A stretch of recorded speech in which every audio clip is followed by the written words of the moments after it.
Be informed, be inspired. Join us for the Pregnancy, Birth and Beyond show. Tune in and listen for both modern and ancient wisdom on all things maternity, parenting and sacred women's business, right here on the Pregnancy, Birth and Beyond show.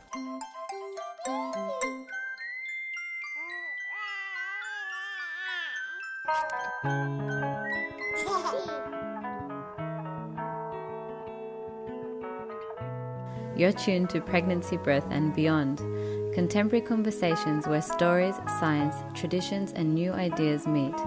Our show is coming to you from the studios of Bay FM in Byron Bay and is broadcasting across Australia on the Community Radio Network. And I think women have come into this place of great strength, and I think men are still struggling to find that balance.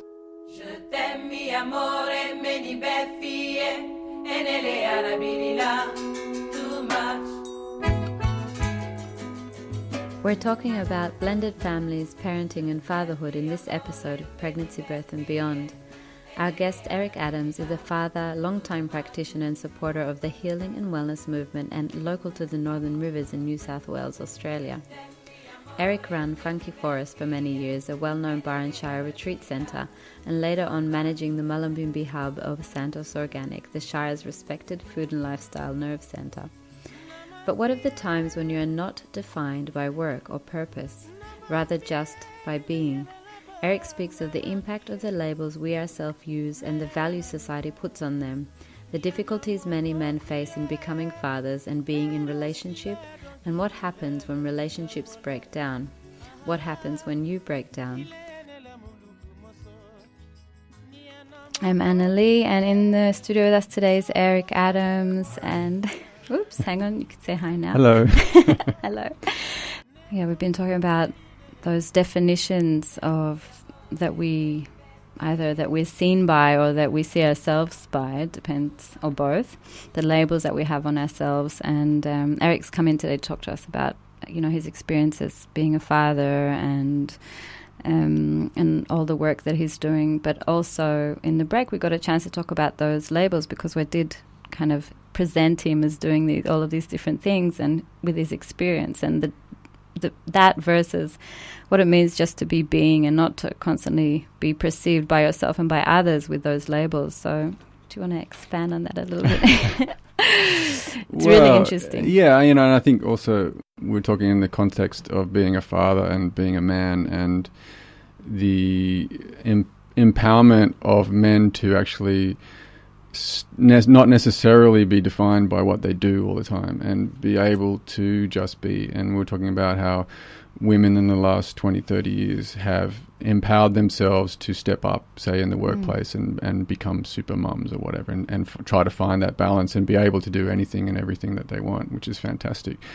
And I think women have come into this place of great strength, and I think men are still struggling to find that balance, and particularly as a single dad or a dad, that's gone through breakup with their primary, the mother of the child, finding myself, and I know also many friends, in a position where you want to also have a really good balance between spending really quality time, and when you, of course, when you're a single parent, you have just one-on-one time a lot of the time with your child, and also balancing that with your work life and your career and aspirations like that. And I think it's a real journey. It's really hard to find that place of balance and allow yourself just to be with your children and not feel pressured always to be the achieving, doing, gaining, breadwinning male force, and or that your self-worth or value is defined by what you do.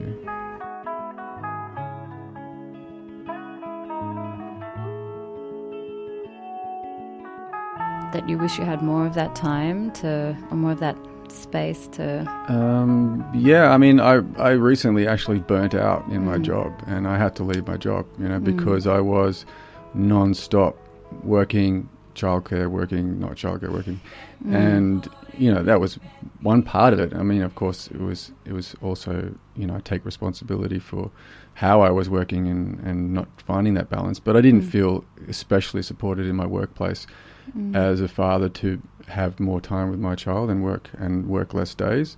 I also felt that, it was a really challenging place. And when I did give up my job and create more space in my life for the last few months, I've just been laying pretty low and working part-time and having more time with my son. That was such a precious time, and it's been really fruitful in being able to spend more time with my son and more time just with myself and creating more space in my life. And that's allowed a new ways of being to arise, and a new, creative process to arise in myself as well. But I did go through depression as well, and I went through, we were talking about this before, loss of identity, because I was working in one place for quite a long time, and I had, as men tend to identify with what they do and feel their social position or value through what they do. So when I let that go, it was like a big grieving process, and it was a letting go. It was like breaking up a relationship or something, because you invest. I was just talking with my partner recently about David Data's work, and he talks about this, how the male masculine polarity is focused on the mission, the spiritual mission in life is what they do fundamentally, and the female polarity, and this doesn't mean that this is men and women, can be the other way around. Women can have masculine polarities and men can have feminine, etc. But women are here to love. The feminine polarity is to love and embrace the world, and the masculine polarity is to bring the evolutionary spirit into the world, to create something new, create a new mission. And so finding that balance between your mission and loving and serving all, because we both have both those polarities, is the dance, and allowing yourself the time and space to be with both of those things is what I'm dancing with.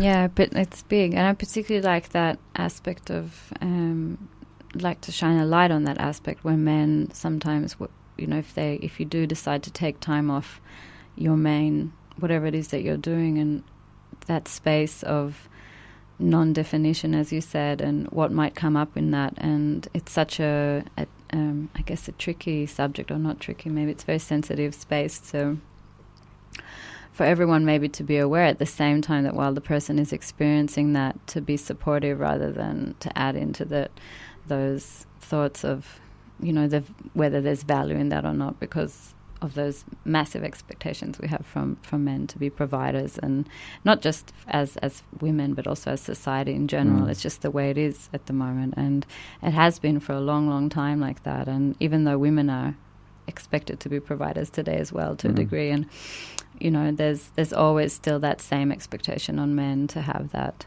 And when you do take that space, which is sometimes essential in terms of your long-term health and wellness,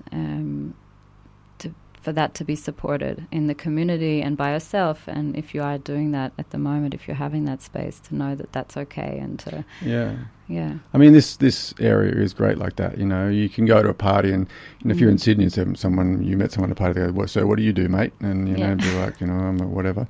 And here it's like, they go, what do you do? Well, yeah, I'm just burnt out and depressed right now, and I'm just doing nothing, and I'm doing a bit of qigong, and I'm like, doing an extra yoga class and hanging out with my kid, and it's like fantastic, and people are, most people are incredibly supportive, or they'll tell you the same story they've been through, or the relationship journey they're having, whatever.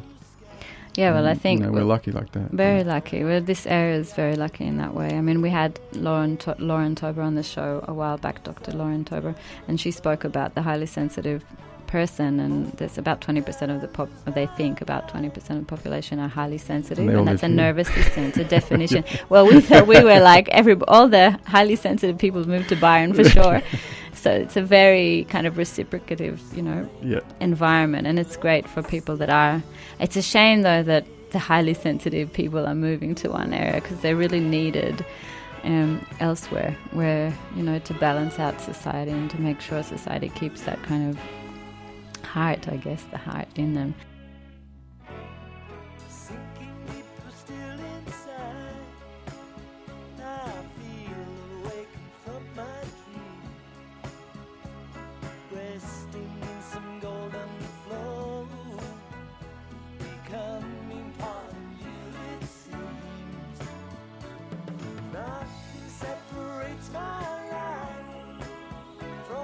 So I'm Anna Lee, and Erik Adams is in the studio with me today, and we're talking about being a father and blended families. Is this in this section? Erik has a beautiful boy named Jali.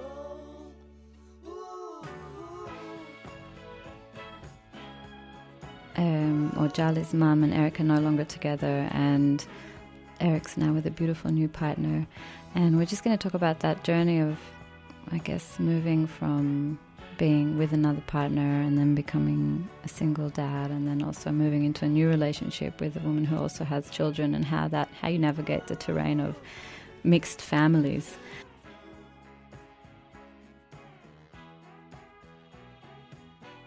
Yeah, well, I guess growing up, you know, the prototype was the Brady Bunch, wasn't it, you know? And when I came from a broken home myself, and my parents separated when I was 4 or 5, and so that was, you know, back in the 70s and 80s. This was the beginning of the divorce era, and now we're well into it, and it's become almost more the norm than more than 50%. The exception. Yeah. And, you know, and particularly in this area, you see it a lot. A lot of people either move here and they're all happy together, and they split up invariably pretty fast. Seems to be a lot of pressure on a relationship here.